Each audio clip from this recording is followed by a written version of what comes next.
waktu yang indah ini saya berikan kepada Brother Ramon Tengkano untuk memimpin di dalam doa sekaligus membagikan firman Tuhan. Oke. Baik, kita berdoa. Bapa di surga, terima kasih Tuhan atas pertemuan kami malam hari ini. Biarlah Tuhan hari bersama dengan kami, dengan roh-Mu Tuhan, di dalam koneksi dan di dalam hati kami. Biarlah telinga kami, semua itu terbuka lebar supaya Tuhan, apapun yang Tuhan mau untuk kami mengerti, boleh menjadi bagian kami malam hari ini Tuhan. Semua itu adalah rencana Tuhan untuk menjadikan kami manusia yang lebih baru. Terpujilah nama-Mu Tuhan, dalam nama Yesus kami berdoa. Amin. Oke. Baik, selamat malam saudara, teman-teman. Kita bersyukur pertemuan kita sudah beberapa kali. Sebenarnya kalau mau dipelajari Alkitab kita ini nggak ada habis-habisnya. Tuhan menjanjikan juga sampai di dalam kekekalan pun Dia tetap akan memberikan kita pelajaran-pelajaran yang mungkin kita tidak mengerti selama kita masih hidup di dunia ini. Tapi sedikit yang kita bisa mengerti, kita tentu berharap bahwa ini semua boleh membukakan mata kita sesungguhnya untuk melihat apa sih rencana Tuhan bagi kehidupan kita semua.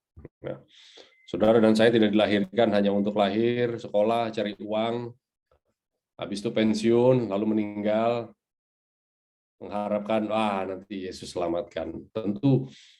Tentu ada sesuatu yang di kehidupan kita ini Tuhan mau supaya kita ini mengerti dan lebih bahagia, ya. Bukan hanya sekedar hidup cuma numpang lewat tanpa makna. Nah, untuk itulah kita bertemu di tempat ini malam ke malam, ya, beberapa pertemuan supaya semua ini boleh menjadikan kita, pikiran kita ini terbuka. Nah, malam hari ini saudara, kita menyambung sedikit apa yang kita bicarakan minggu lalu, yaitu judulnya The Time of the End, akhir dari zaman. Nah, saudara, mungkin saudara bertanya, kalau beberapa pembahasan kita ini kok mungkin nggak pernah dengar di gereja-gereja sebelumnya. Tetapi ya kita buktikan minggu lalu melalui pembahasan bahwa banyak dari buku yang mengenai nubuatan, ya, secara khusus mungkin Daniel dan buku Wahyu, Daniel terutama, Tuhan sendiri mengatakan, Alkitab sendiri mengatakan bahwa buku Daniel ini, tutup ini buku Daniel, meteraikan, ya, kunci, ya, amankan, nanti dibuka pada saat time of the end, alias akhir zaman. Ya, lalu ada ayat lagi di dalam buku Daniel juga mengatakan bahwa akhir zaman ini berurusan dengan apa? Adanya pembersihan di bait suci. Kenapa harus dibersihkan? Dosa sudah diampuni, kenapa harus dibersihkan? Ya, kita pun bahas minggu lalu bahwa dosa kita sudah diampuni, kita sudah dibebaskan dari kutuk hukum, kutuk dosa, karena Kristus sudah membayarnya. Tetapi dosa belum dihapuskan, saudara, masih ada dosanya. Makanya perlu dibersihkan bait suci 1 tahun 1 kali, menjadi simbol untuk saudara dan saya yang hidup di zaman kasih karunia ini, di saat Yesus sudah naik di kayu salib, kita diberi pengertian bahwa ada satu saat nanti, ya, di zaman kita ini, Alkitab sudah mengatakan bahwa dosa ini akan dibersihkan, bait suci ini akan dibersihkan, yang sudah diampuni oleh Kristus di kayu salib, dosanya masih ada, tetapi sesaat sebelum Yesus datang kedua kali, dosa ini harus bersih. Dosa sudah diampuni dan sudah dibersihkan dari dosa, artinya tidak ada lagi dosa di dalam saudara dan saya. Inilah yang ya kita bicarakan di tempat ini, ya. Inilah satu prosesi yang disebut sebagai penghakiman. Nah, ini semua adalah sudah diberi bayangan kepada kita, ya. Inilah yang ditulis dalam buku Imamat, ya, 23 hari-hari raya yang setiap tahun dirayakan Akhirnya sudah pada saat Yesus datang dan mati di kayu salib, penggenapannya datang satu persatu. Ya, dari 7 hari raya ini penggenapannya muncul satu persatu dari Yesus disalib sampai kepada hari tabernakel, yaitu apa ini? Hari perayaan bahwa dosa kita bukan hanya diampuni di saat Paskah, tetapi semuanya juga akhirnya dihapuskan. Nah, pada apa ini? Pada zaman kita sekarang ini. Nah, saudara-saudara, saya mempunyai beban sini untuk memberi sedikit dorongan kepada kita semua supaya kita mengerti apa artinya pembersihan dari dosa ini, ya. Bahwa Tuhan menginginkan saudara dan saya sungguh-sungguh lepas dari dosa yang kutuknya sudah dibebaskan dari kita. Nah, saudara, kalau saya mau ajak saudara untuk baca di Amos 3 ayat 7. Ya. Buku Amos 3 ayat 7. Alkitab menulis, sungguh Tuhan Allah tidak berbuat sesuatu tanpa menyatakan keputusannya kepada hamba-hambanya, yaitu para nabi. Nah. Jadi, saudara, Alkitab sendiri menjelaskan, ya, buku Amos menerangkan bahwa Tuhan ini kasih tahu. Tuhan tidak melakukan apapun sebelum dia kasih tahu kepada hamba-hambanya. Ya. Tuhan kasih tahu kepada Musa, aku akan bebaskan nanti, atau bangsa Israel, dan kamu akan menempati tempat perjanjian. Tuhan kasih tahu kepada Adam bahwa nanti Tuhan yang akan membebaskan kita dari kutuk dosa, bukan diri kita sendiri. Ya. Tuhan kasih tahu kepada Nuh bahwa nanti akan ada banjir datang dan air bah dan sebagainya. Tuhan mengasih tahu juga bahwa nanti akan ada Mesias datang. Saudara percaya itu ya, bahwa kita sudah bahas beberapa pertemuan yang lalu bahwa Mesias di saat datang pun Tuhan sudah kasih tahu, sudah kasih aba-aba, sudah kasih rambu-rambu, sudah kasih nubuatan di dalam buku Daniel 9:24 sampai 27 apa yang menjadi tanda-tanda kapan, ya. Disebut juga kapan, kita melihat kepada catatan sejarah kapan Mesias itu datang. Ya, di saat Yesus baru dibaptis, Yesus dibaptis juga sudah dikasih tahu kapan dia dibaptis. Di saat Yesus naik di kayu salib tahun 31, itu pun sudah dikasih tahu bahwa dia akan disalib, menghentikan korban sembelihan dan korban bakaran. Lalu di saat pintu kasihan tertutup bagi umat-umat Yahudi yang menolak Yesus, sudah dikasih tahu juga. Semua ini ada di Daniel 9:24-27 bahwa apa? 490 tahun dikasih kesempatan kepada bangsa Israel. Terhitung dari apa? Sudah kita bahas juga 457 sebelum Masehi, tahun 457 sudah kita bicarakan hal ini, bahwa Tuhan kasih tahu nanti akan ada perintah untuk membangun kota Yerusalem, ya, membangun kembali. Nanti kalau perintah itu keluar, ingat bahwa sesudah itu kamu diberikan 490 tahun, ya, sampai kamu ini akhirnya menolak Yesus. 7 tahun sebelum itu habis, tahun 27, yang Maha Kudus itu akan diurapi. Sudah dikasih tahu, saudara. Kita lihat catatan sejarah kapan tembok Yerusalem diperintahkan untuk dibangun kembali. 457 sebelum Masehi. Oke. Tuhan juga kasih tahu dengan ayat yang sama, bukan ayat yang sama, dengan melalui buku yang sama, Tuhan kasih tahu kapan penghakiman tiba. Kali ini di buku Daniel 8 ayat 14. Ya. 2.300 tahun terhitung dari tahun yang sama, 457, perintah untuk membangun kota Yerusalem. 2.300 tahun kemudian akan ada pembersihan bait suci. Ya, kita tahu ini artinya apa? Penghakiman dimulai. Tahun 1844. Ini bukan hanya simbolis, saudara-saudara, ya. Tuhan tidak melakukan apapun sebelum dia terlebih dahulu kasih tahu, ya, kepada siapa? Melalui hamba-hambanya. Tulisan-tulisan Tuhan kasih tahu melalui Daniel bahwa apa? Mesias akan tiba. Buku Daniel rampung selesai ditulis tahun berapa, saudara-saudara? Tahun 536 sebelum Masehi, buku Daniel ini selesai. 536 sebelum Masehi sudah selesai buku Daniel ditulis. Akhirnya Daniel, Tuhan perintahkan, Daniel, kamu sudah tua, kamu beristirahatlah. Nanti akan tergenapi tulisan kamu nanti pada akhir zaman. Saudara, Tuhan sudah kasih tahu Daniel. 536 tahun ya sebelum Masehi. Akhirnya di saat Mesiasnya tiba, ya, buku yang sudah rampung 500 lebih sebelum itu terjadi, apa yang terjadi, saudara?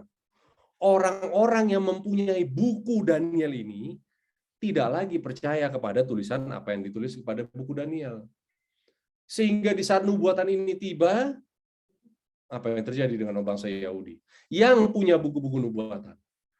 Di saat Yesus baru dibaptiskan tahun 27 ya, Markus 1:15 Yesus bilang waktunya sudah genap. Waktunya sudah genap ini artinya ada suatu kegenapan nubuatan yang terjadi di saat Yesus mengutarakan kata-kata tersebut. Waktunya sudah genap. Apa yang digenapi Yesus? Yesus bicara kepada orang-orang yang mempunyai buku-buku nubuatan. Orang-orang Yahudi yang mempunyai buku nubuatan. Buku Daniel dimiliki oleh mereka. Makanya Yesus bilang waktunya sudah genap. Oleh karena itu, bertobatlah dan terimalah Injil. Kenapa?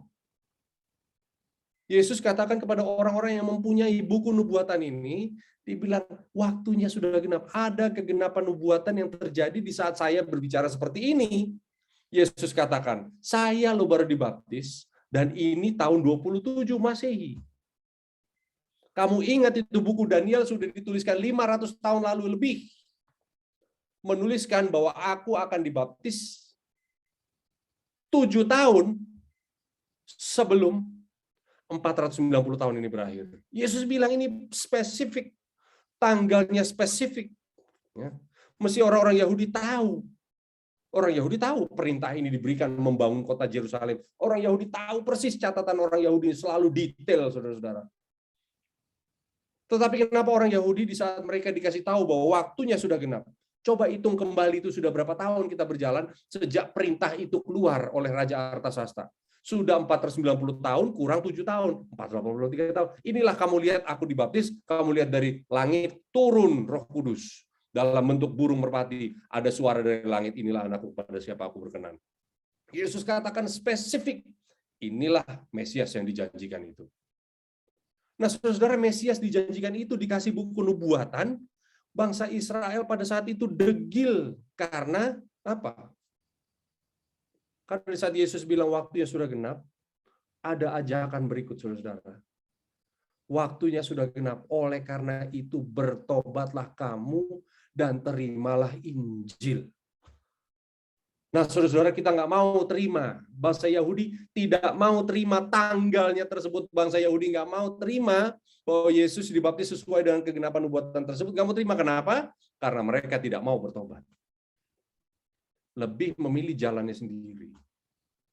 Sehingga di saat Yesus sudah dibaptis, benar 7 tahun kemudian pintu tertutup bagi mereka orang-orang Yahudi. Di tengah-tengah 7 tahun tersebut, tahun 31 Masehi, sesuai dengan Daniel 9, 24, 25, mengatakan Yesus menghentikan korban bakaran, dia disembelih. Mati di kayu salib tahun 31. Secara spesifik, saudara-saudara, bahwa inilah hal yang harus dipercaya kepada oleh orang yang percaya kepada Alkitab. Termasuk di dalam saudara-saudara semua kita yang ada di layar ini. Tidak bisa tidak terima. Yesus yang menjadi domba Paskah satu kali disembelih untuk selamanya, tidak ada lagi korban bakaran, tidak ada lagi korban sembelihan, tidak ada gunanya semua itu. Artinya simbol bagi saudara dan saya, dosa itu sudah diampuni, tetapi masih ada. Dosa itu masih berjalan. Yesus akan datang di saat dosa ini benar-benar bersih. Ya. Matius 25:31 menerangkan, Kristus akan datang di awan-awan dengan semua malaikat, tidak satu malaikat tersisa. Datang di awan-awan, datang untuk menjemput umatnya. Memulai satu kerajaan menerima tahta kemuliaan. Kenapa kemuliaan, saudara? Nah, tidak ada lagi dosa. Jadi siapa yang ditunggu untuk dosanya dihilangkan? Nah, inilah orang-orang yang percaya bahwa ini adalah hari penghakiman. Nah, saudara, bagi kita yang percaya kepada Kristus, tidak bisa tidak bahwa kita pun perlu percaya bahwa ini adalah hari penghakiman. Bahwa Tuhan memiliki satu umat manusia yang dia kumpulkan menjadi satu jemaat, di mana orang-orang ini akan memunculkan tabiat Kristus secara sempurna. Nah, di saat orang-orang ini diangkat oleh Kristus karena tabiatnya secara sempurna, merekalah yang akan dipakai untuk memberitakan Injil sampai seluruh dunia, sampai akhirnya boleh tiba. Matius 24 mengatakan. Jadi ada prosesnya, saudara. Kita boleh jadi kita mempunyai kesenangan untuk membawakan Injil sampai ke ujung dunia sekarang ini. Oke. Saya selalu bilang, jangan ke ujung dunia, ujung jalan aja belum bisa nyampe. Kenapa? Ujung jalan aja belum nyampe. Ujung kelurahan apalagi? Ujung provinsi apalagi ujung dunia. Kenapa hal ini belum terjadi, saudara? Karena umat-umat yang ada di dalam era penghakiman ini Tuhan sedang siapkan. Penghakiman dimulai dulu dari rumah Tuhan. 1 Petrus 4:17. Penghakiman dimulai dari rumah Tuhan, oleh karena itu ada sekelompok umat manusia yang Tuhan sedang perhatikan secara seksama, kehidupannya secara seksama. Umat-umat yang sudah menerima keampunan dosa, kutuk dosa sudah dihapuskan, dosanya masih ada. Tapi Tuhan bisikan sedikit demi sedikit setiap hari, hei kamu ingat, kamulah orang-orang yang sedang hidup di dalam penghakiman ini. Kamu yang saya mau pakai supaya kamu terlebih dahulu mengerti, barulah orang dunia boleh mengerti. Kalau orang dunia bisa mengerti, kalau gimana, saudara? Yesus tidak datang untuk mengajari lagi. Tapi pengantin laki-laki ini akan mengajari orang-orang yang disiapkan untuk menjadi pengantin perempuan. Nah, saudara dan saya, kita tahu bahwa ini adalah era, inilah tujuannya Tuhan mendirikan satu gereja lagi. Di akhir zaman, kita pelajari minggu lalu, the time of the end, akhir dari zaman, berurusan dengan apa? Adanya muncul hari penghakiman. Nah, saudara, gereja kita ini bukan sekedar gereja.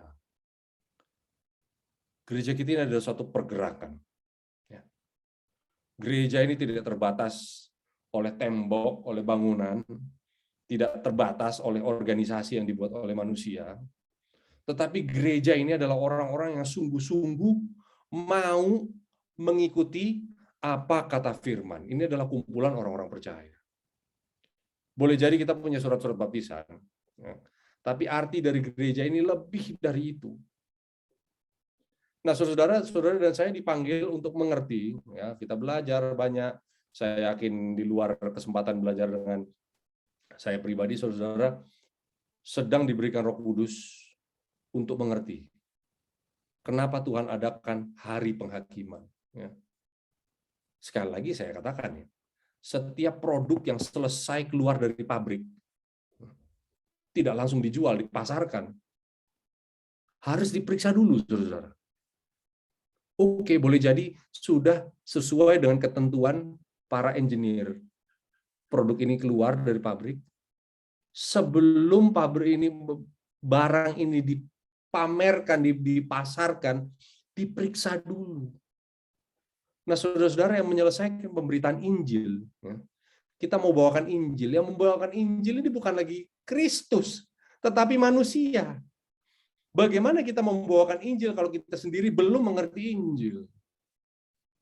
Yang kita mengerti cuma the set of tradition, satu kumpulan tradisi-tradisi, sekumpulan dari kebiasaan-kebiasaan. Saudara, kebenaran bukan hanya kebiasaan, kebenaran bukan tradisi.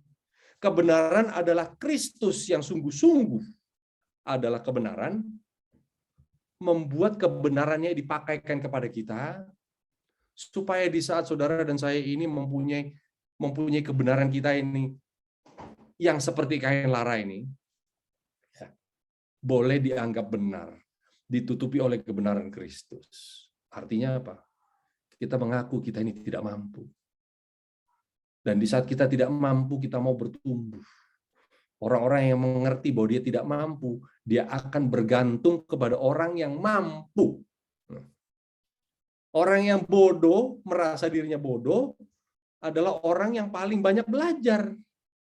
Tapi orang yang paling merasa dirinya pinter nggak akan pernah belajar, saudara-saudara. Karena merasa dirinya pinter. Akhirnya yang benar-benar pinter adalah orang-orang yang mana? Yang merasa bodoh. Karena haus akan apa? Pelajaran.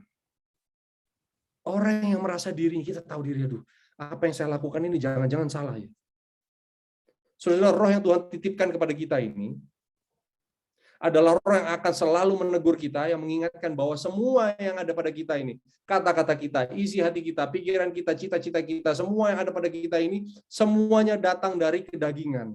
Sehingga Tuhan mau mengarahkan saudara dan saya untuk selalu memandang kepada Kristus, supaya kita bandingkan diri kita pada Yesus. Luar biasanya nista kita ini. Sehingga di saat kita tahu kita nista, tidak punya pengharapan, ya pakailah orang yang mempunyai pengharapan tersebut. Ya. Kalau anak tahu dia ini nggak mampu, dia akan bergantung sama bapaknya. Kalau kita tahu kita tidak mampu, ya, semua kehidupan kita ini kita pakai referensinya siapa kalau gitu, saudara. Karena kita tahu kita tidak mampu, jangan-jangan salah ini. Aduh, jangan-jangan karena saya ini bodoh, karena saya banyak salah, saya akan pakai referensi saya ini, siapa yang saya akan pakai? Ya ini kita pakai firman Tuhan. Manusia akan hidup oleh firman. Semua pilihan kita ini adalah pilihan Tuhan kalau kita percaya sama Yesus. Nah sekarang untuk menilik kepada diri kita sendiri, ya saudara, ini pelajaran Alkitab, ya inilah pelajaran sebenarnya ya. Kita diminta sedang diperiksa. Ngomongnya sih percaya sama Yesus. Tapi penghakiman ini, kita sedang diperiksa. Ini percaya sama Yesus cuma ngomongnya doang, atau benar-benar percaya sama Yesus sehingga pilihannya, masa depannya, semua cita-citanya, semua yang ada padanya ini, diserahkan pada Tuhan. Saudara, kita sekolah karena pilihan Tuhan atau pilihan kita? Kita bekerja, karir kita ini pilihan kita atau pilihannya Tuhan? Pilihan kita, oh saya mau jadi dokter, iya mau jadi dokter. Mau jadi dokter itu mau melayani kah? Atau mau cari uang? Karena dokter pada kaya kan? Mau jadi pengacara? Mau jadi pengacara ini untuk Tuhan atau karena memang pilihan kita? Oh, saya mau melayani. Kalau mau melayani, mau nggak sesudah lulus melayani manusia yang tidak mampu bayar? Mau nggak kita dengan apa talenta kita, sudah selesai sekolah, ayo pergi ke tempat pedalaman, bantu orang-orang yang nggak mampu bayar. Itulah seorang misionaris. Dengan pengetahuan kita, dengan bekal kita mau mengadakan pilihan-pilihan, kita serahkan sama Tuhan. Tuhan, saya mau melayani Tuhan. Ajari saya hal-hal yang saya nggak mengerti sebelumnya. Ajari saya mengalami pengalaman-pengalaman yang saya tidak pernah dapati sebelumnya. Mau nggak kita keluar dari perahu? Karena Tuhan bilang, datang. Ayo Petrus keluar, datang. Jalan di atas air. Mengalami pengalaman-pengalaman kayak gitu, saudara. Supaya kita tidak bergantung pada diri kita sendiri.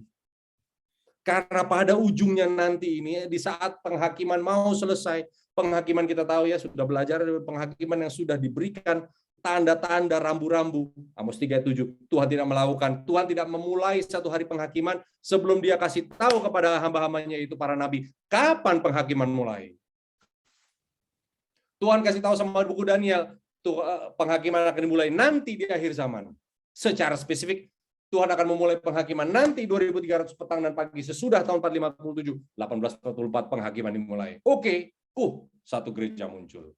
Luar biasa gereja kita ya. Mungkin saudara ada dari gereja lainnya. Tapi tidak terlepas, semua kita ini sama, saudara. Diingatkan kembali. Dalam penghakiman ini, kita nggak punya waktu malam hari ini, saudara. Bahwa Tuhan yang sama, yang kasih juga hikmat, memberitahu bahwa penghakiman dimulai sudah 178 tahun yang lalu. Penghakiman yang sama ini bukan hanya dimulai. Tuhan kasih tahu juga rambu-rambu nubuatan yang kita perlu gali untuk mengetahui bahwa akhirnya penghakiman ini mau ditutup. Tuhan kasih tahu semua. Oleh karena itu, di saat penghakiman sudah mau ditutup, Tuhan bangunkan sekelompok umat yang ada di dalam umat Tuhan ini, ya. Gereja Tuhan ini, saudara, banyak. Ada 3.000 denominasi gereja Tuhan. Semuanya Kristen, semua mengaku percaya sama Yesus. Semua punya tradisi, semua punya rutinitas yang berbeda-beda. Semuanya ngaku kita gereja yang benar. Tapi percayalah, Tuhan punya gereja, biji mata Tuhan sebenarnya satu, yaitu gereja yang percaya bukan hanya kepada Kristus, saudara, percaya bahwa Kristus sedang ada di bilik maha suci, sedang memulai penghakiman, dan bahkan sedang mau mengakhiri penghakiman ini. Inilah gereja Tuhan. Oleh karena itu, saya mau buka ini ya. Share screen. Oke. Ini sebelum share screen ada satu tulisan saya mau bagikan sedikit nih. Nah, ini hanya segera suplemen. Kita tahu saudara di gereja kita punya buku tulisan-tulisan yang ditulis oleh Ibu Ellen White, ya, yang sudah mati tahun 1915.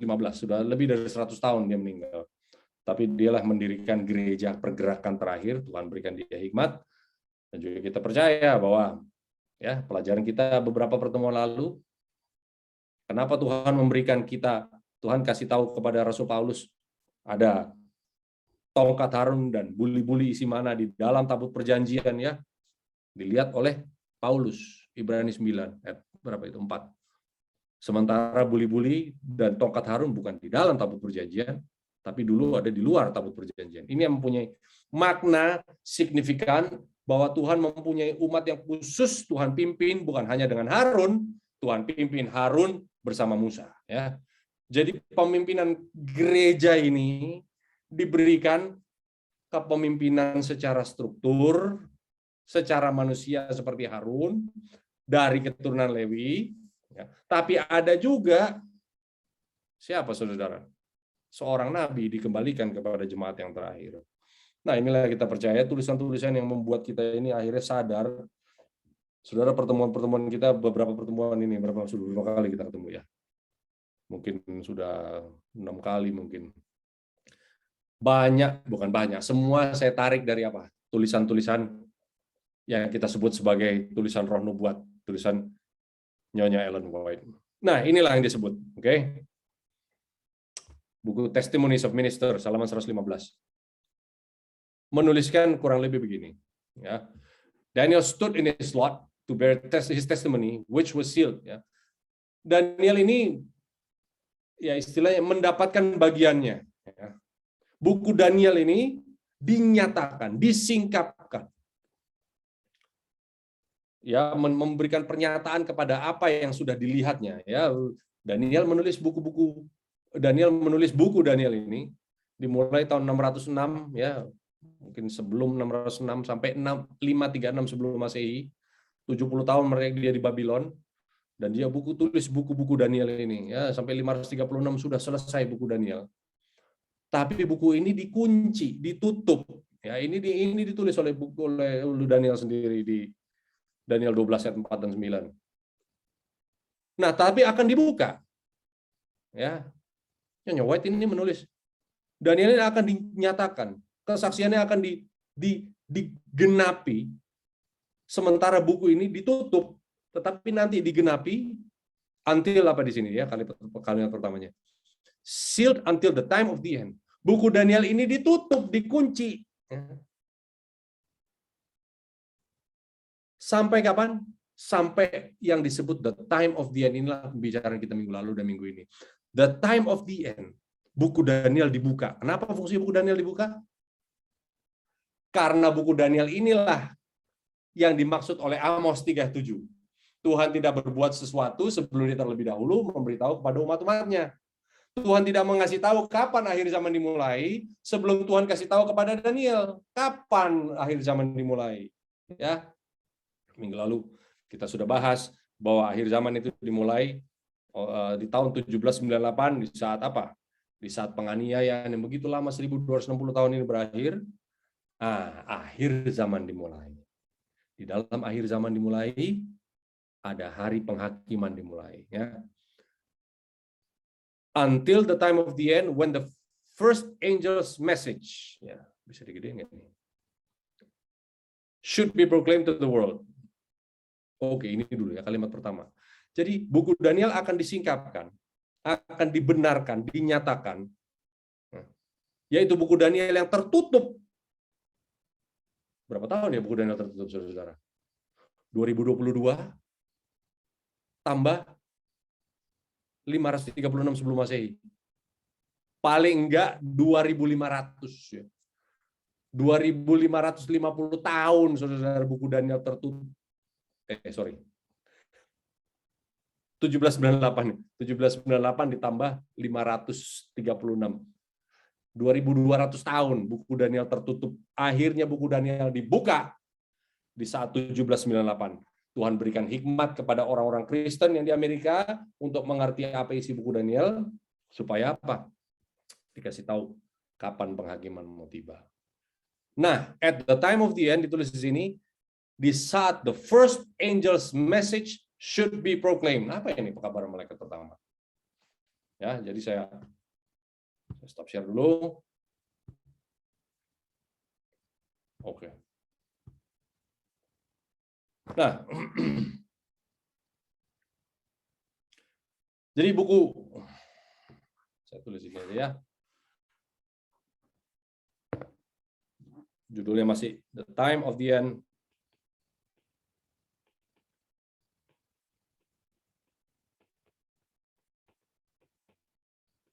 Ya, ini bukan tidak pakai bahasa Indonesia, tapi saya mengambil bukunya dari King James.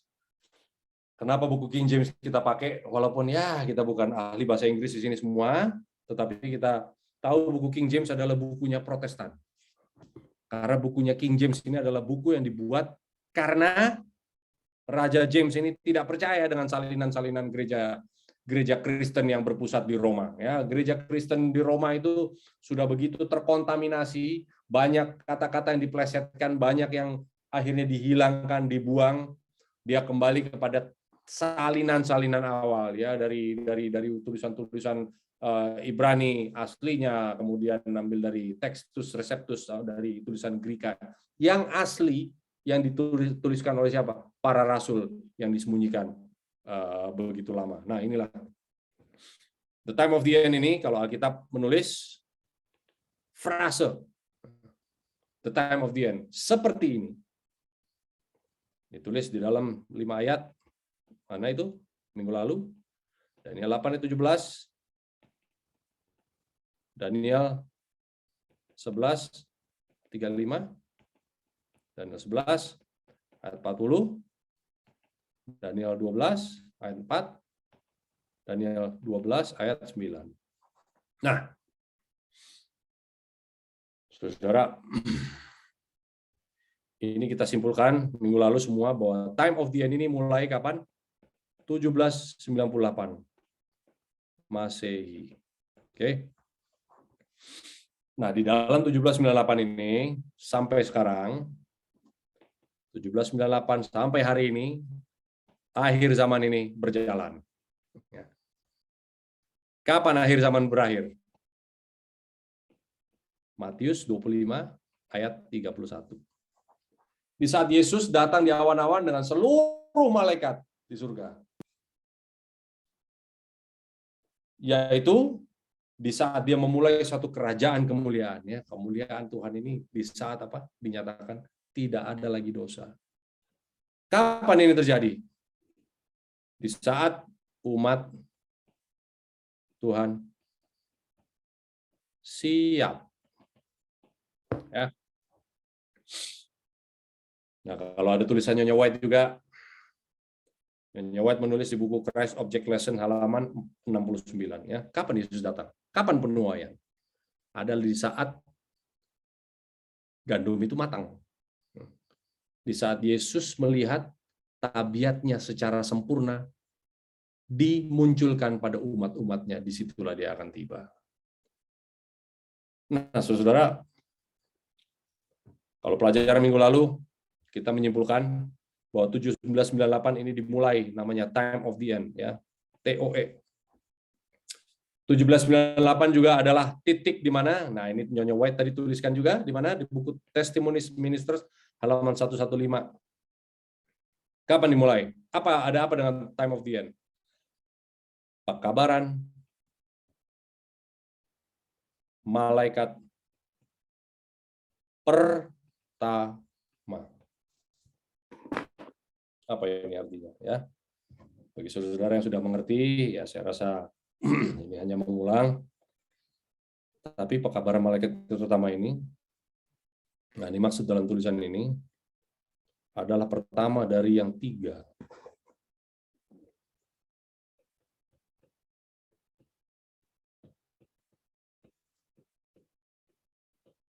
Kabaran 3 malaikat, Wahyu 14 ayat 7, 8, 9. Nah, saudara, ada apa ya ini? Pekabaran malaikat pertama, bunyinya apa? Di dalam Wahyu 14,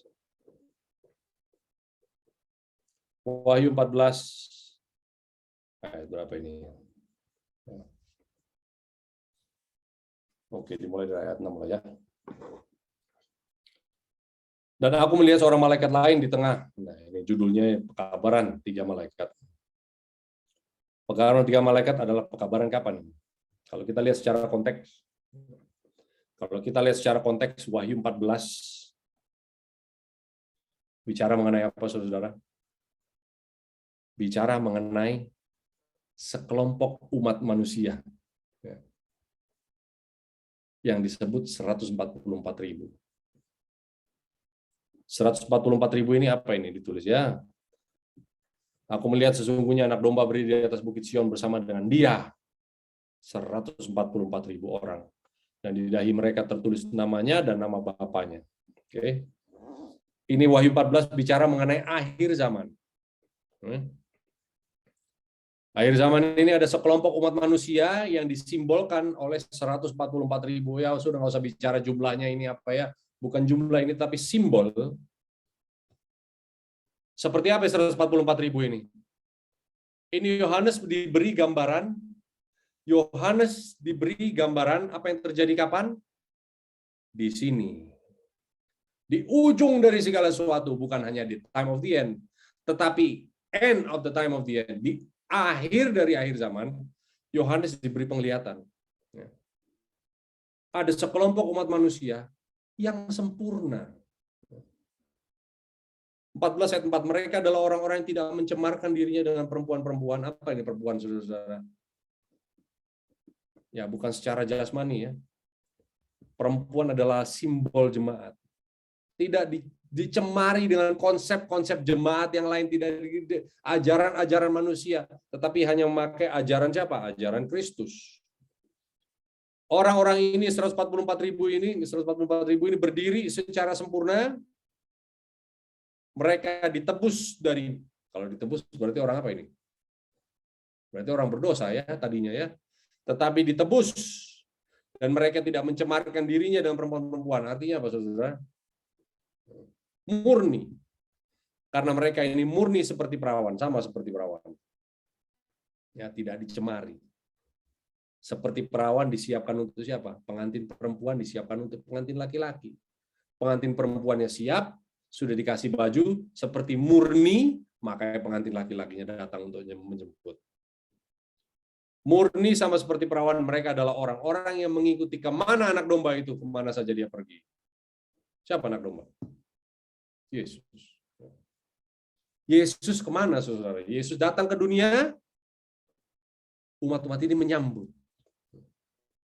Yesus mati di kayu salib, orang-orang ini pun menyambut. Yesus masuk di bilik Imam Suci, memulai pembersihan dosa, 1844 penghakiman, orang-orang ini pun menyambut. Umat-umat Tuhan ini menyambut, saudara. Di saat nanti Yesus mau datang kedua kali, inilah orang-orang yang terbukti bahwa mereka mengikuti kemana anak domba itu pergi. Jadi ada sekelompok umat manusia yang selalu ada jalurnya. Mereka ditebus dari antara manusia. Kenapa harus tebus? karena sudah terjual. Ya. Awalnya terjual ya harus ditebus. Terjual di bawah dosa. Ya Rasul Paulus mengatakan hal ini. Terjual, ya. Akhirnya ditebus dari antara manusia sebagai korban-korban sulung bagi Allah dan bagi anak domba itu. Dan di dalam mulut mereka tidak terdapat dusta dan tidak terdapat dusta dan mereka tidak bercela. Artinya apa?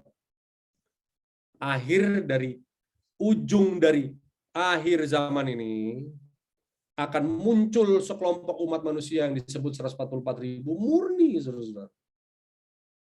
Ya dengan pertolongan Tuhan kita lah itu. Harus ditebus karena kita terjual awalnya oleh dosa. Lalu tidak ada lagi dusta di mulutnya. Kalau kita mengakui bahwa kita percaya sama Yesus, ya kita tidak lagi percaya sama diri kita sendiri. Ya. Kita membuang kepercayaan kita terhadap diri kita sendiri. Nah, oleh karena itu, pekabaran malaikat pertama ya masih di dalam buku yang sama, buku Wahyu 14. Oleh karena itu, Yohanes dikasih lihat sebelum ini muncul harus ada dikabarkan, dipanggil dulu orang-orang. Ada pekabaran 3 malaikat di sini. Wahyu 14 ayat 7. Ayat 6. Aku melihat seorang malaikat terbang di tengah-tengah langit dan padanya ada Injil yang kekal. Apa ini Injil yang kekal? Dari awal dikasih tahu, Injil adalah di saat Yesus yang menebus umat manusia. Kejadian 3:15. Apa ini isinya? Aku akan mengadakan permusuhan antara kamu setan dan perempuan ini, keturunanmu dan keturunannya. Kamu akan meremukkan tumitnya, tapi keturunan perempuan ini akan meremukkan kepalamu. Artinya apa, saudara? Tuhan yang membuat kita ini bermusuhan, bukan diri kita sendiri. Kita nggak mampu bermusuhan dengan dosa. Nah, ada Injil yang kekal untuk diberitakan kepada mereka yang diam di atas bumi dan kepada semua bangsa dan suku dan bahasa dan kaum. Nah, jadi ada Injil yang harus sampai ke ujung dunia.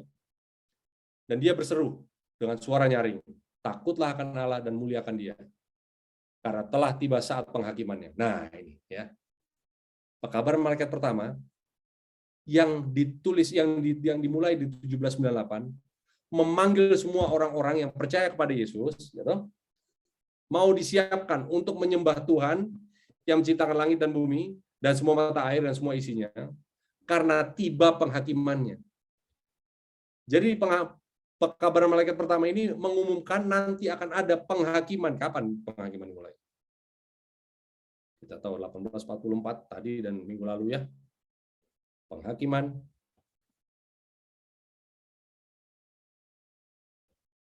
dimulai 1844.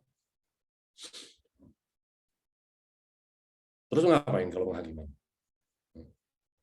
Di hari penghakiman, hari Grafirat, 1 kali 1 tahun orang Yahudi datang ke Yerusalem karena mereka harus dihakimi, mereka harus bertobat. Bertobat adalah kunci satu-satunya untuk dosa kita diampuni. Jadi orang Israel dipanggil untuk datang ke Yerusalem untuk bertobat. Kita dipanggil masuk ke dalam satu jemaat, saudara, supaya apa? Kita sadar ini penghakiman, kita menanggalkan dosa kita satu persatu. Barang siapa yang hidup, lahir, masuk di era penghakiman ini dan percaya sama Yesus, tugas kita adalah seperti orang Yahudi. Menanggalkan segala keduniawian kita, keinginan-keinginan kedagingan kita, bertobat dari jalan-jalan kita, karena kitalah umat yang nanti mau dipakai oleh Tuhan. Karena kita yang percaya bahwa kita sedang dihakimi, Tuhan mengharapkan ada sekelompok umat manusia yang keluar dari penghakiman ini, memunculkan tabiat Kristus. Dan menerima ada satu pemeteraian.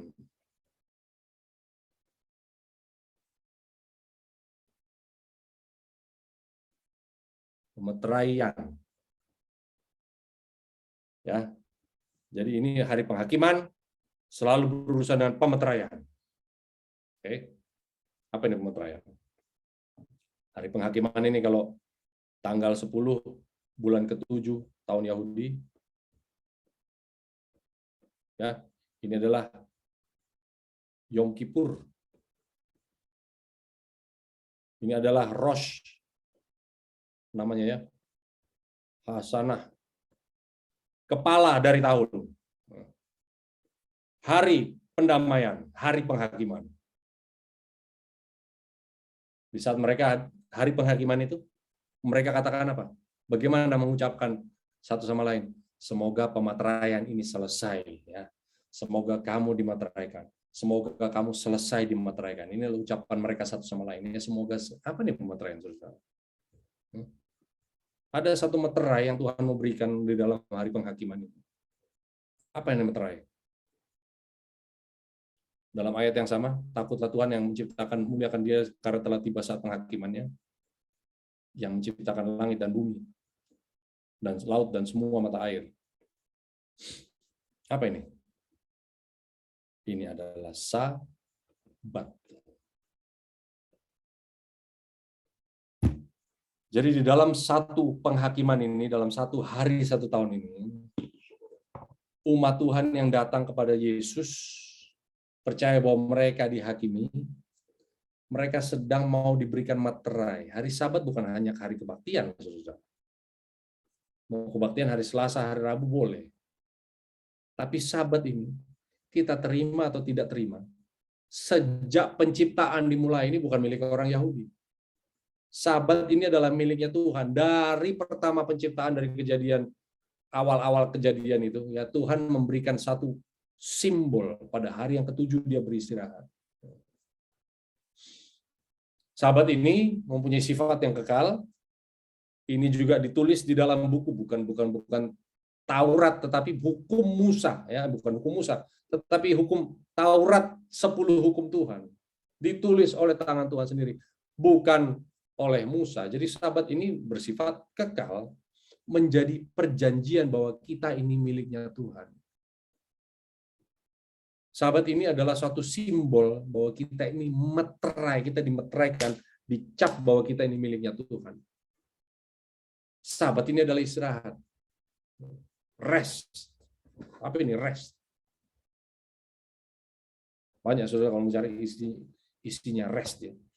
Orang-orang yang percaya sama Yesus yang hidup di hari penghakiman ini harus mengerti artinya Sabat, mempunyai istirahat ya. Paling tidak artinya apa saudara? Yesus mengatakan, datanglah padaku yang kamu yang beban berat dan letih lesu, aku akan memberikan apa ini? Kelegaan. Tapi I will give you rest, aku akan memberikan istirahat. Orang yang datang sama Tuhan ini menerima Sabat ini artinya orang-orang yang mengerti apa artinya hidup. Rencana keselamatan, mengerti Kristus sesungguhnya.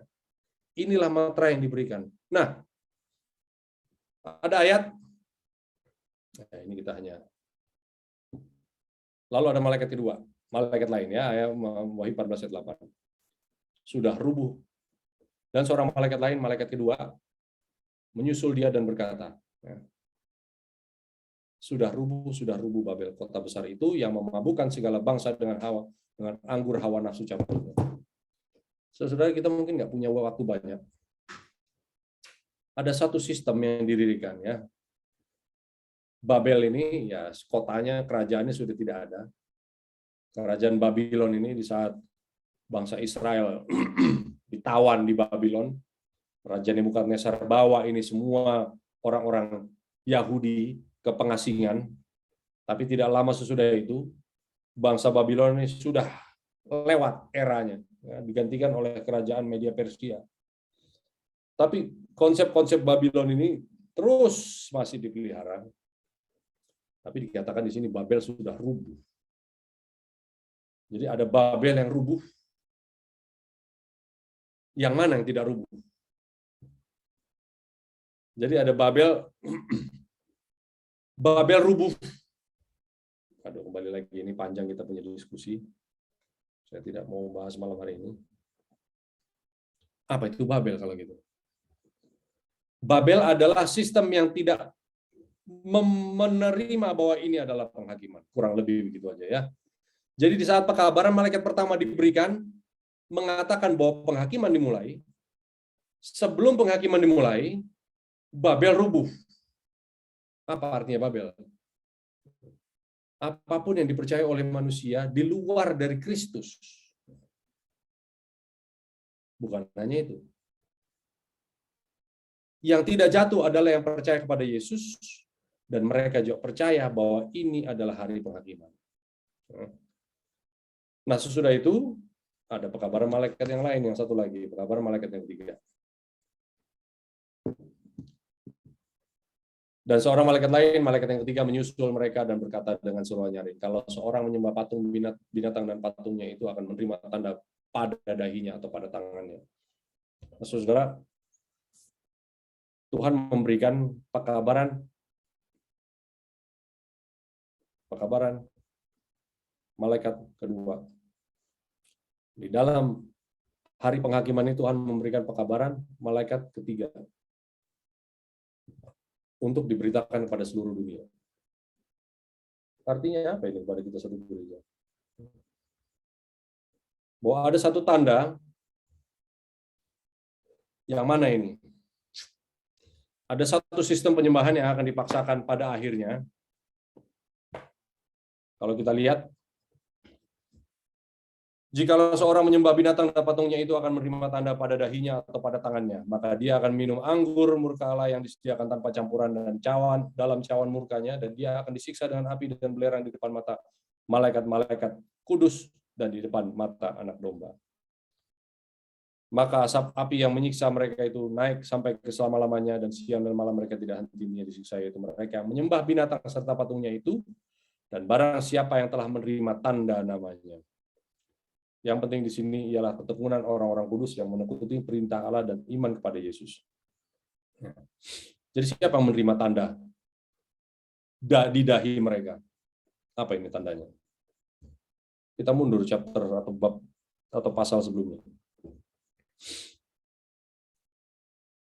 13 ayat 8. Dan semua orang yang diam di atas bumi dan menyembahnya, yaitu setiap orang yang namanya tidak tertulis sejak dunia dijadikan di dalam kitab kehidupan dari Anak Domba yang telah disembelih.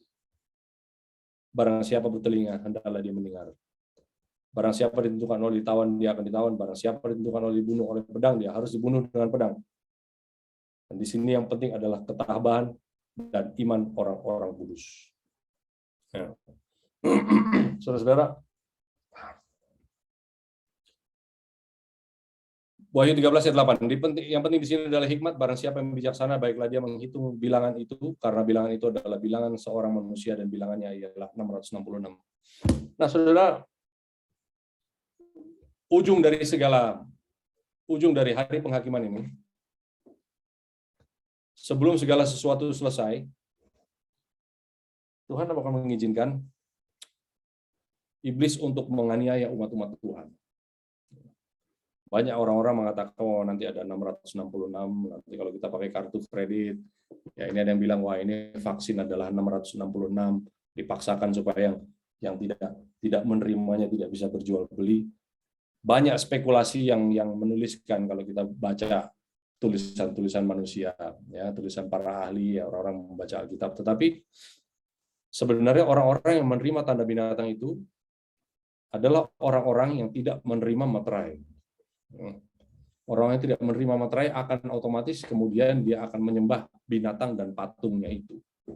Dan orang-orang yang tidak menerima materai ini adalah orang-orang yang menerima tanda binatang ini adalah orang-orang yang bisa berjual beli, sementara yang tidak menerima tanda binatang yang memiliki materai Tuhan tidak bisa berjual beli. Nah, kita tahu bahwa nanti di saat penghakiman ini selesai akan ada satu umat manusia, saudara, yang hidup sesuai dengan jalan-jalan Tuhan, sehingga orang-orang ini yang Tuhan mau pakai untuk menyelesaikan Injil sampai ke ujung dunia. Sementara itu, Tuhan juga izinkan, hei setan, untuk menyelesaikan ini semua, Tuhan mengizinkan iblis untuk mengeluarkan tanda binatang dan tanda. Ya. Nanti pada ujungnya ini akan mengenai sabat, penyembahan kepada Tuhan yang benar dan yang palsu ini akan menjadi suatu yang akan diketahui oleh semua manusia. Mungkin saudara ada yang belum pernah mendengar hal ini. Tetapi urusan sabat ini akan menjadi satu isu yang akan dibicarakan oleh seluruh dunia. Di mana orang-orang yang hidup di dalam era penghakiman ini, yang mau menerima the seal of the living God, meterai dari Tuhan yang hidup, akan mengalami penganiayaan yang luar biasa.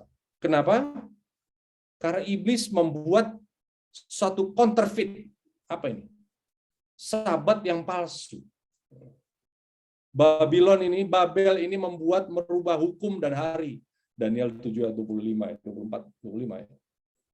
Nah, Babylon ini yang sudah jatuh karena tidak menerima penghakiman, tidak menerima bahwa kita sedang hidup di era penghakiman, tidak tinggal demikian saja, tetapi dia akan bekerja keras sehebat mungkin untuk menjatuhkan umat-umat yang sedang mau menerima meterai Tuhan. Makanya nanti pemaksaan ini akan berurusan dengan apa? Dengan meterai Tuhan atau tanda binatang. Orang yang mau menerima sabat Tuhan atau yang tidak mau menerima. Yang mau menerima sabat Tuhan terpaksa harus meninggalkan segala sesuatu yang lain, sehingga yang mau menerima sabat Tuhan ini akan mengalami untuk sedikit waktu ya, mungkin ketidaknyamanan, mungkin akan mengalami penganiayaan, tetapi Tuhan akan pelihara. Nah, disinilah kontes ya, dibilang krisis terakhir yang akan terjadi melanda seluruh dunia akan berpusat kepada apa? Antara menerima meterai Tuhan atau menerima tanda binatang. Saudara mungkin saudara mengatakan bahwa saya sudah berbakti hari Sabat, hari ke-7 tidak ada masalah bagi saya untuk datang ke Tuhan. Tidak mungkin saya akan menerima tanda binatang, karena kalau saya dipaksakan untuk menerima segala sesuatu yang bukan hari Sabat, saya tentu sudah mengerti. Nah, ini menjadi perbincangan bahwa orang-orang mengatakan, wah kalau begitu kita yang sudah berhari Sabat berarti sudah aman ya, belum tentu juga. Tanda binatang itu atau 666 banyak orang mengerti ya. Kita mau bahas ini panjang sekali. Cuma 666 ini sebagai tanda binatang saya cuma kasih tahu satu hal. Kenapa ujung dari segala krisis ini berurusan dengan jual beli? Tentu ini berkaitan erat dengan harta. 666 cuma muncul 2 kali di dalam Alkitab. Tanda binatang ini 666. Satu lagi muncul di 2 Tawarik 9, saya lupa ayatnya berapa. Tapi 666 ini, coba ya, kita baca ya. 2 Tawarik 9, ayat berapa ini? Oh, ayat 13. Adapun berat emas yang dibawa kepada Salomo dalam 1 tahun ialah seberat 666 talenta. Jadi saudara, ada nggak hubungannya 666 ini dengan kekayaan Salomo? Salomo adalah simbol dari umat Tuhan yang begitu bijaksana. Dikhususkan untuk apa? Untuk menjadi orang yang paling berhikmat di dunia. Semua orang datang kepada Salomo, pemimpin dunia dari kaya sampai miskin datang kepada Salomo untuk belajar jalan-jalannya Tuhan. Ini sebenarnya adalah simbol dari 144.000 kalau kita baca tadi Wahyu 14 ya. Akan ada sekelompok umat manusia semua akan berbondong-bondong datang kepada Salomo modern karena orang paling berhikmat. Ditanya apa dia mengerti, mengenai kesehatan dia mengerti, mengenai pendidikan anak mengerti, mengenai perkawinan sekelompok umat ini mengerti. Mengenai nubuatan kelompok umat ini mengerti. Segala pertanyaan yang diberikan kepada manusia sudah diberikan pada Salomo, sebagaimana Tuhan berikan kepada umat yang sedang disiapkan menjadi 144.000. Tetapi 666 ini bisa saja, saudara-saudara, mengganggu fokus umat Tuhan. Harta ini menjadi suatu hal yang begitu lekat dengan kita sebagai Salomo modern. Akhirnya harta yang dititipkan kepada Salomo ini menjadi hal yang menjatuhkan Salomo. Karena kekayaannya luar biasa, karena hikmatnya luar biasa, menjadi kaya karena harta, tetapi kemudian harta ini menjatuhkan Salomo. Puji Tuhan, Salomo pada akhir hidupnya, Salomo bertobat. Saudara, semua orang sudah tahu bahwa akhir dari zaman akan ada satu krisis. Umat Tuhan yang setia akan diberikan meterai Tuhan, yaitu Sabat.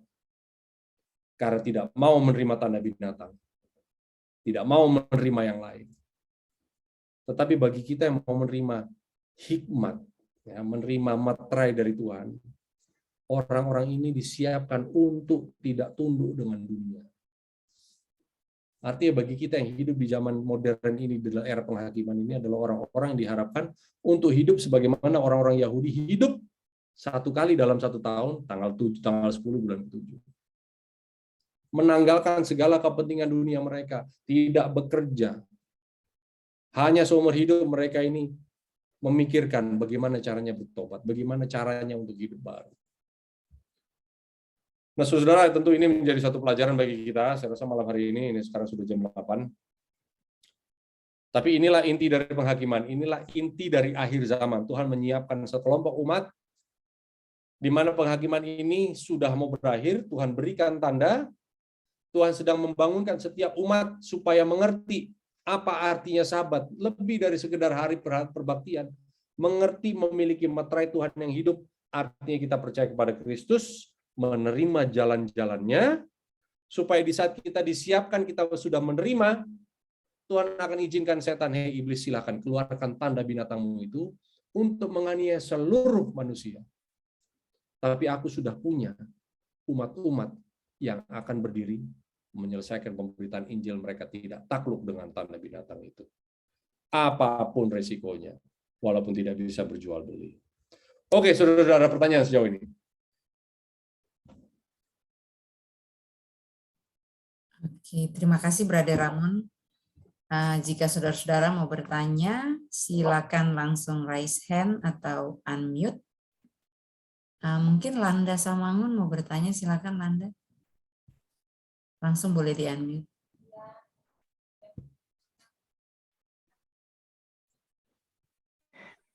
Terima kasih.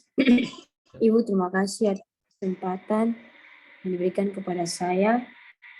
Landa ini Di sini saya juga Landa ini sekolah teologi di mana Landa? di Papua. Jayapura, Ibu. Nah, sekolah teologi Jayapura, Pak Ramon. Puji Tuhan.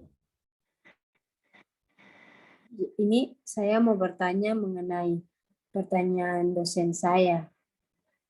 Kan kami sebagai mahasiswa kan mungkin belum memahami secara baik, sehingga waktu-waktu belajar seperti ini mungkin saya pakai untuk lebih lagi untuk menambah ilmu saya.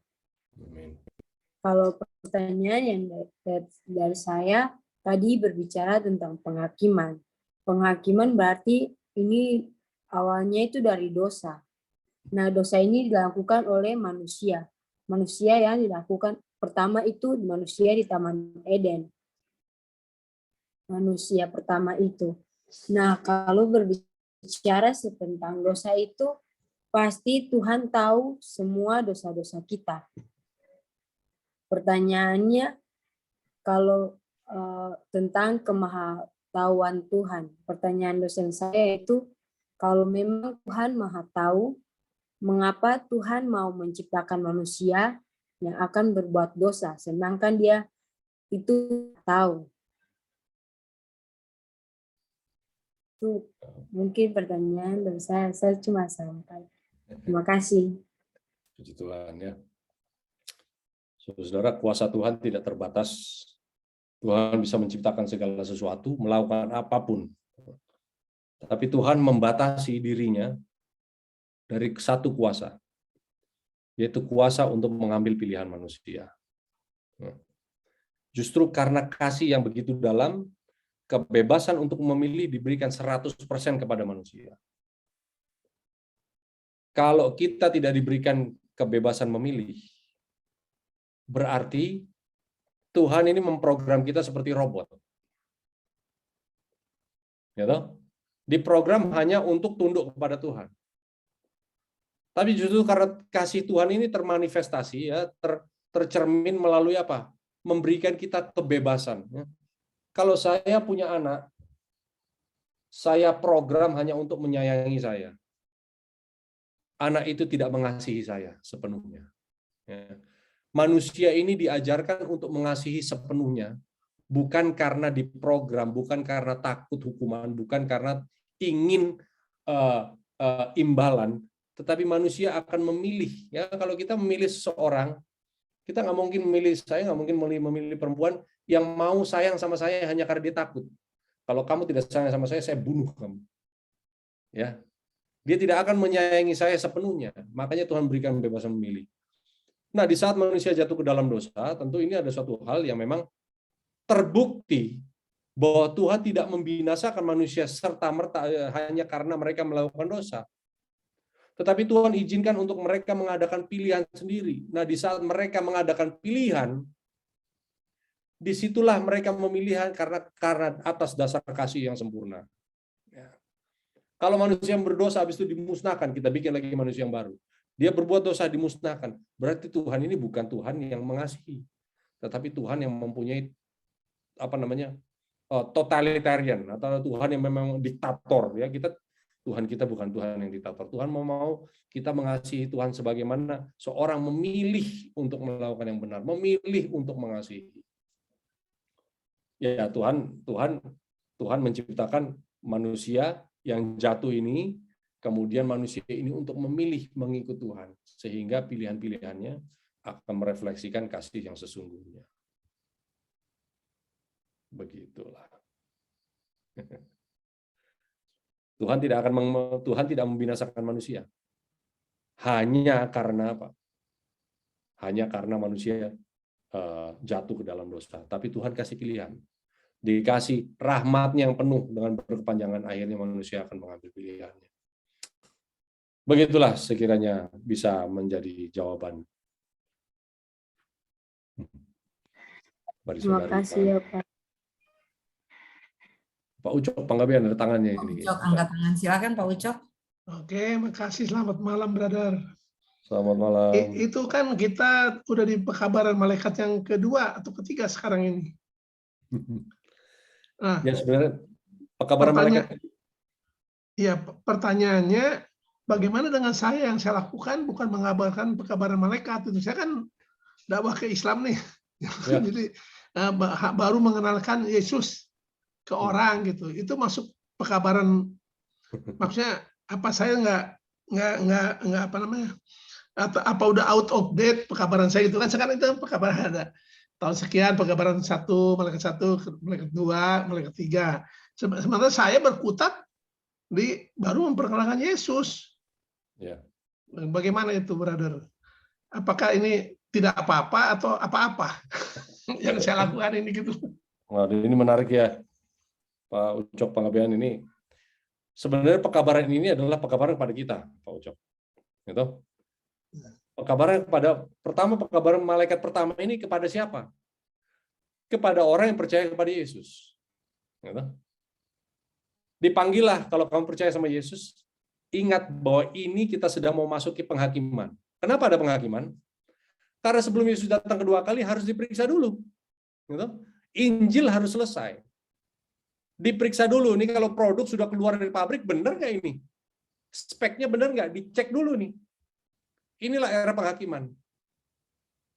Ya terus sudah dicek, oke. Kalau sudah selesai, bagus ini. Dikasih stiker ya, sudah lolos QC, quality control. Oke, boleh masuk toko. Dipasarkan. Ya kurang lebih inilah analogi yang sederhana. Kita di dalam penghakiman ini, kita yang percaya sama Yesus, kita sudah dibenarkan, dibebaskan dari kutuk dosa.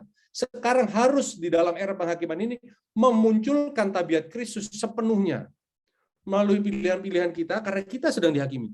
Percaya sama Yesus, siapa yang lahir dalam penghakiman ini, hidup dalam era penghakiman ini, harus menyatakan bahwa kita ini menghasilkan perbuatan dan penurutan karena kita percaya kepada Yesus, bukan percaya pada diri sendiri.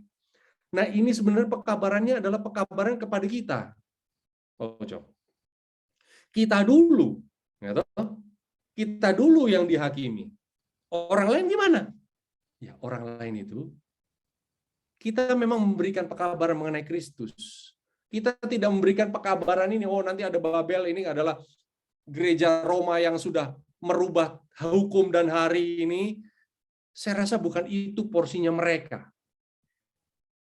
Ini adalah hari penghakiman, kita harus sadar bahwa kita yang sedang diperiksa atas dasar iman kita kepada Kristus, kita hidup sesuai dengan firman Tuhan. Nah, kalau gitu bagaimana dengan orang lain?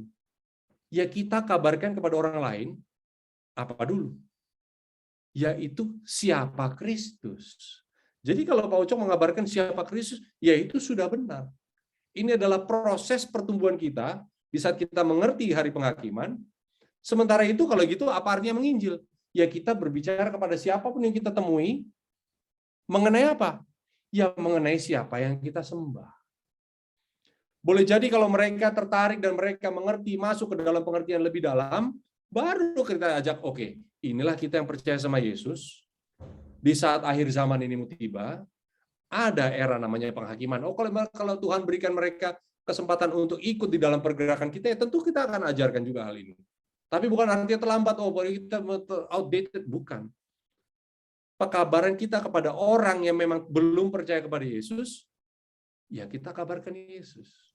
Amin. Kita kabarkan kepada orang yang sudah percaya sama Yesus, tapi tidak percaya bahwa ini adalah hari penghakiman, ya kita terangkan apa artinya keselamatan melalui Kristus. Kita terangkan bahwa kita tidak hanya percaya kepada Kristus, kita terangkan pada orang yang percaya kepada Kristus bahwa kita perlu juga menyadari bahwa kitalah yang sedang diperiksa. Jadi memang ini secara progresif ya, Pak Ucok ya. Bukan salah tiba-tiba, oh ini kepada saudara-saudara kita umat-umat Muslim langsung kasih tahu, oh ini nanti ada tanda binatang, ini akan ada penganiayaan dan semua, aduh terlalu jauh. Amin. Terima kasih. Inilah yang kita hikmat kepada mereka ya begitu. Nyonya White menulis, jangan bawakan suatu pekabaran yang mudah ditolak oleh orang, kecuali mereka terlebih dahulu dapat kesempatan untuk melihat Kristus hidup di dalam kita. Artinya apa? Amin. Kalau bicara mengenai Yesus kepada orang Islam gampang ditolak. Oh, kita bicara dulu apa yang bisa membuat kita sama, ya toh? Ya, kalau bicara kepada orang-orang yang mungkin sudah percaya kepada Kristus, boleh kita bicara mengenai sahabat. Jangan langsung terlalu. Ini adalah satu progresif lah ya.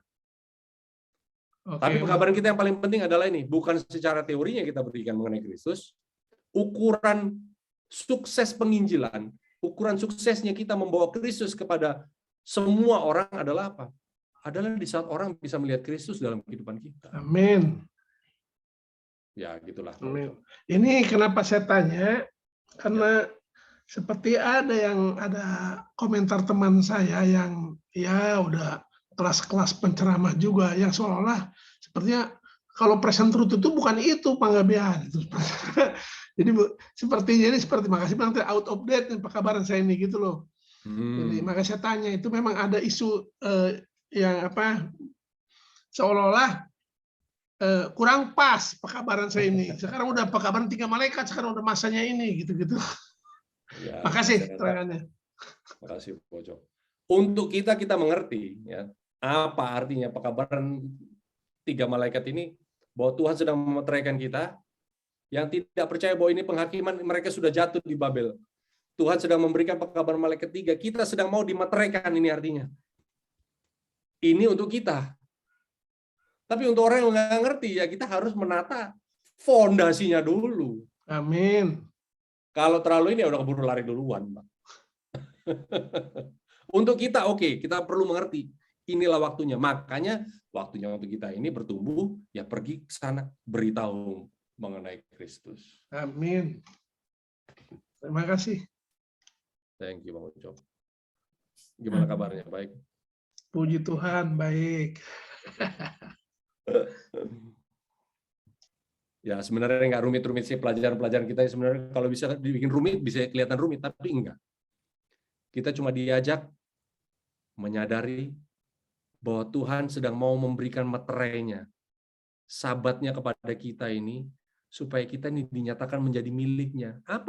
Bagaimana caranya kita dinyatakan menjadi miliknya?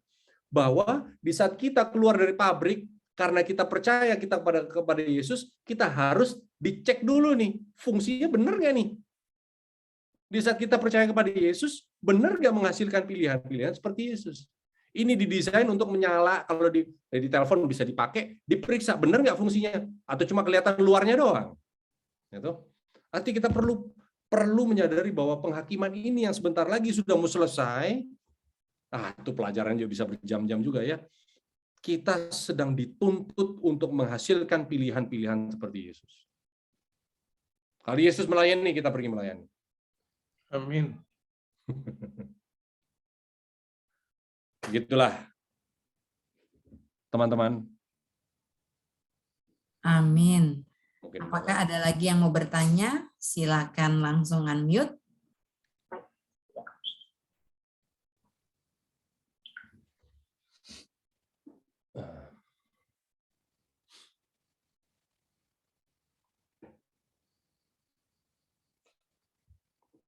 Ya, saudara-saudara, nanti kalau ada waktu, pelajari lagi apa yang dilakukan oleh bangsa Israel pada hari penghakiman. Penting untuk kita mengerti aplikasinya kepada kita secara rohani, secara hidup. Ya. 1 kali dalam 1 tahun, dosa yang sudah diampuni itu oleh domba Paskah akhirnya dihapuskan. Bagaimana untuk dihapuskan? Ya. Adalah di saat mereka bertobat. Sudah diampuni, ya hasilnya harus bertobat. Ya inilah yang harus kita lakukan. Seumur hidup kita yang kita datang sama Tuhan. Bangsa Israel duduk 1 hari penuh di tanah, pakai debu di atas dahinya, pakai baju sederhana, tidak pakai perhiasan, hidup apa adanya, menyadari bahwa kita sedang mau dibersihkan dari dosa kita ini. Apa dosa yang paling lengkap, saudara-saudara? Di saat kita mengaku kita percaya sama Tuhan, ternyata hasilnya kita masih percaya pada diri sendiri. Nah, inilah yang kita mau dalami lagi. Apa artinya? Kita yang sedang diperiksa karena harapan Tuhan untuk membawakan Injil kepada dunia adalah melalui sekelompok umat yang jumlahnya kecil ini menampilkan tabiat Kristus secara sempurna. Ini adalah harapan kemenangan. Amin. Itulah kesimpulannya. Oke. Oke, terima kasih banyak Brother Ramon dan semua tamu-tamu dan jemaat yang sudah bergabung pada malam hari ini. Terima kasih untuk pekabaran yang sangat luar biasa, membuat kita semua berjaga-jaga dan terus berdoa. Kita ada di era penghakiman. Biarlah kita menghasilkan tabiat Kristus di dalam kehidupan kita. Amin. Kita akan menutup KPA kita pada malam hari ini. Dan saya minta Bapak Ucok Panggabean untuk menutup kita di dalam doa. Oke, kita berdoa. Bapa Surgawi yang rahmani, Bapa yang maha baik, Tuhan kami dan Raja kami mengucap syukur ya Bapa malam ini, sebab Engkau telah mengajari kami Tuhan tentang kebenaran firman-Mu melalui hamba-Mu, saudara kami kekasih, saudara Ramon Tuhan. Bapa di surga, mohon kemurahan belas kasihan-Mu ya Bapa, agar kami disanggupkan memiliki kekuatan untuk hidup sebagaimana murid-murid Yesus Tuhan, menampilkan Kristus dalam hidup kami, sehingga orang lain mengenal Kristus dalam kehidupan kami, dan selanjutnya pun kami boleh dan bisa memberitakan Injil Kristus secara verbal. Tuhan di surga, Tuhan yang maha baik, buat kami mengerti Tuhan, apa-apa yang perlu kami pahami untuk kehidupan kami di akhir zaman ini, agar kami boleh semakin dekat kepada-Mu ya Tuhan. Hamba juga berdoa malam ini, mohon kemurahan belas kasihan-Mu agar Kau memberkati dengan limpah lagi saudara Raymond Tengkano, dia yang setelah Engkau pakai untuk memberitakan Injil, memasukkan Injil kerajaan dan kebenaran-kebenaran firman-Mu kepada orang-orang lain. Limpahi dia dengan kesehatan dan semangatnya tetap tinggi sebagai hamba-Mu ya Tuhan. Peliharakan juga keluarganya dan segenap pelayanannya Tuhan. Hamba juga berdoa mohon berkat bagi segenap teman-teman yang sudah hadir malam ini Tuhan di dalam KPA ini. Dan malam ini kami persembahkan hidup kami ke dalam tangan-Mu. Mohon ampun dosa begitu banyak ya Tuhan. Di dalam nama Yesus Kristus kami berdoa dan mengucap syukur. Amin. Amin. Amin.